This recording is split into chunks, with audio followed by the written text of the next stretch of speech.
Hola amigos, nuevamente con ustedes el psicólogo Jorge García Jain con una reflexión más que quiero compartir con ustedes. Quiero hablar acerca de el suicidio en la iglesia cristiana. ¿Qué asunto tan delicado y peliagudo es este? Demasiado.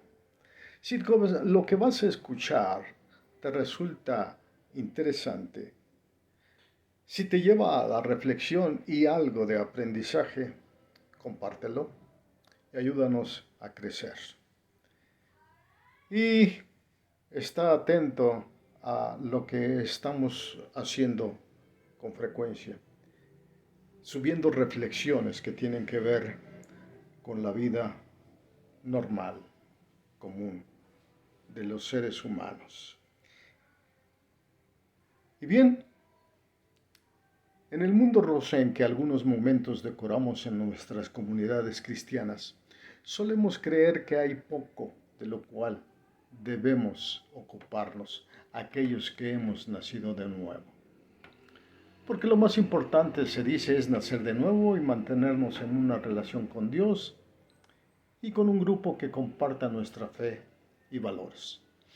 Se magnifica de esa manera lo espiritual en detrimento de las otras entidades humanas.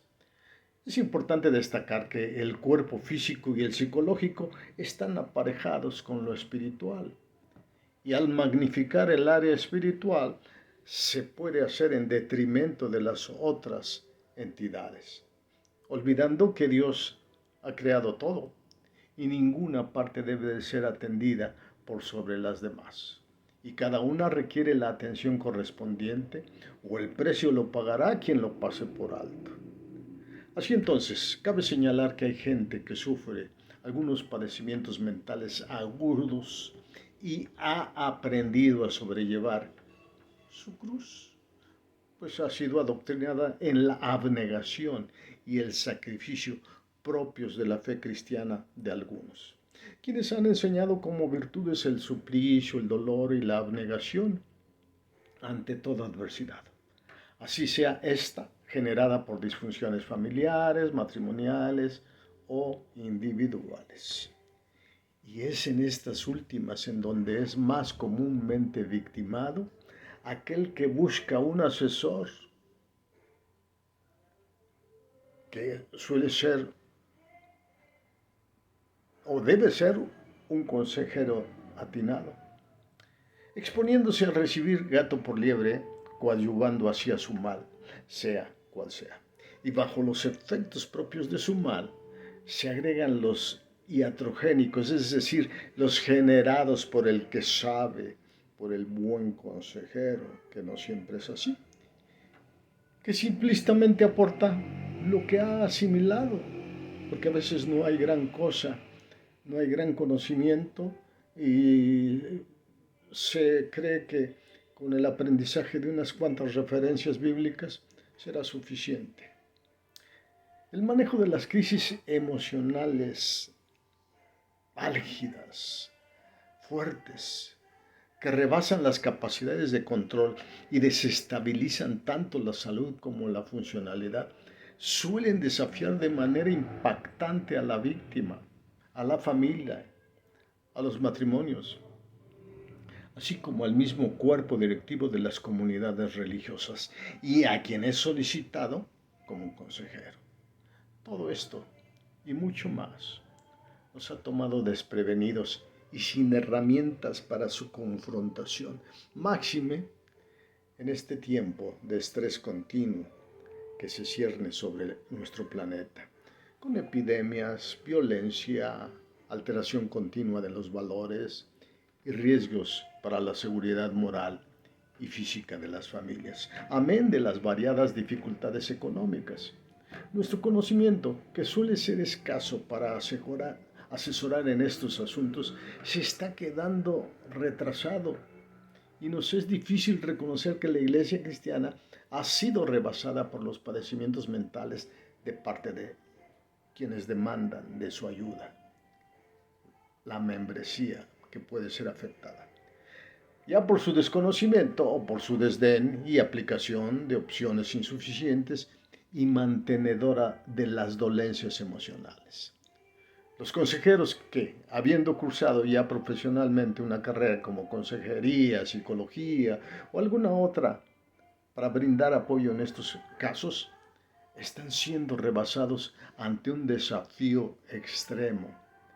De igual manera sucede con aquellos emergentes que con todos los buenos deseos carecen de herramientas apropiadas y en su reconocimiento de limitantes buscan capacitación y hay en conocimiento que pueden, puede ser en algún curso, un diplomado, algunas conferencias que sí les despierta inquietud, les provee de algún conocimiento un tanto bueno pero insuficiente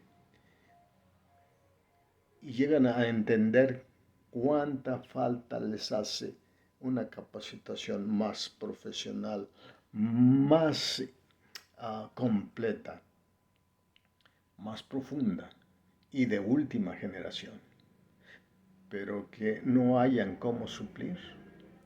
Por estas insuficiencias podemos entender la razón de que la gente en crisis no reciba lo que requiere. Y sí, como se ha estilado en comunidades demasiado dogmáticas y cerradas al conocimiento, la receta clásica se circunscribe a los clichés propios de una fe sin fundamento, ni teológico ni científico, caracterizada por las expertas recomendaciones.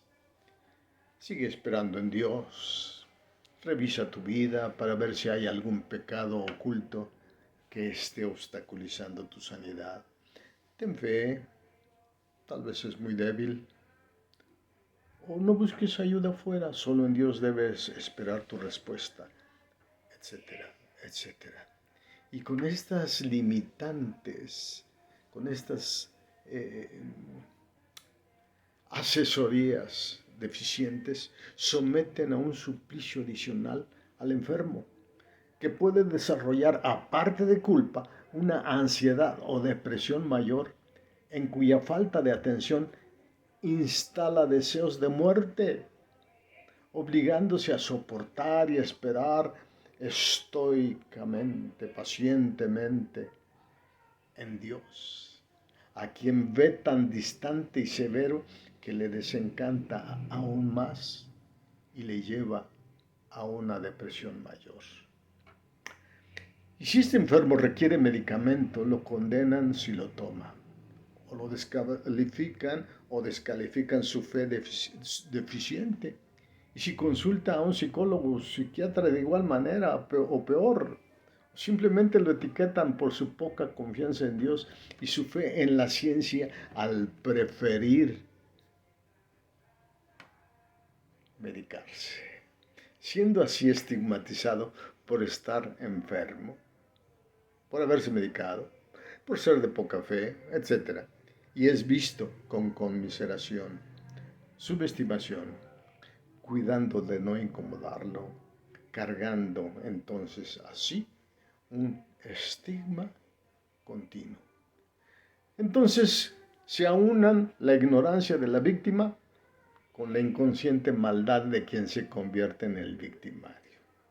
Es demasiado peligrosa la ignorancia del enfermo, pero peor aún es la ignorancia del consejero, sumada a lo que identifica en su propia opinión como inteligencia y sabiduría, disparando sus atinados consejos simples y perniciosos, generando padecimientos crónicos que a veces asuelan a comunidades cerradas al conocimiento.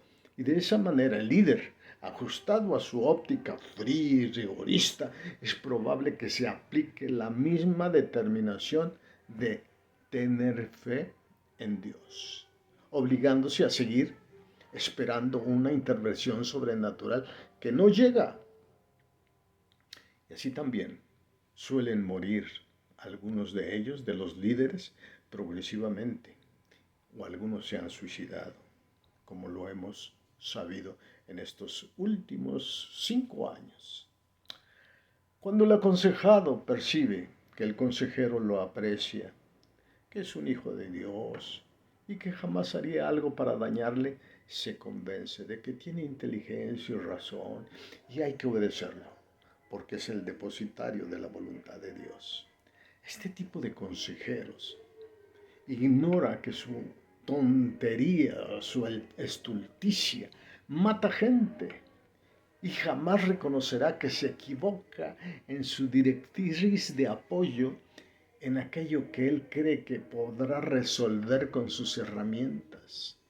Y una forma de escapar de la sensación de culpa cuando no le funciona, le lleva a señalar que el enfermo no tuvo la fe suficiente para salir de su trance, amalgamando la ignorancia extrema que victima a quienes desean resolver crisis que ya son crónicas, que los lleva a atentar contra su vida o empiezan a morir antes de tiempo.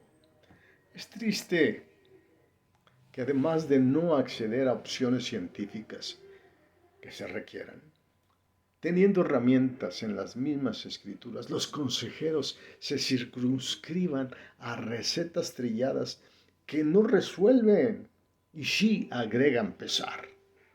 Razón de que se recrudezcan los trastornos que pueden generar suicidios, de hecho o progresivos. El factor indicador de riesgo que debe ser atendido cuando se halla en la fase álgida, el paciente, el aconsejado, es la depresión mayor. Y los múltiples disparadores de la depresión atrapan a niños, adolescentes, adultos, etc. No respeta a nadie. Todo el sistema familiar es alterado. La depresión o ansiedad, que en algunas ocasiones suelen aparecer juntas, pueden ser, sí, de origen orgánico o pueden ser generadas por una disfunción familiar o matrimonial. Y en cuanto a una disfunción familiar, si existe la violencia psicológica o física a los niños, que son los más débiles, les generará una impotencia en la que desconocen la forma de escapar. No pueden hacerlo los niños y van debilitando así sus fuerzas emocionales, que lamentablemente los lleva a desarrollar una personalidad alterada, inclinada a su vez a desarrollar pensamientos suicidas. Entonces, todos los miembros de las familias tienen riesgos que no tenían décadas atrás. Los desafíos para los consejeros son mayores y si a ellos se agrega el desdén de lo científico, se confabulan circunstancias para facilitar un incremento de suicidios en nuestro medio. Todo esto me lleva a decir que, a mi parecer, existen dos tipos de suicidio en la iglesia cristiana. El directo e inmediato y el progresivo, el paulatino.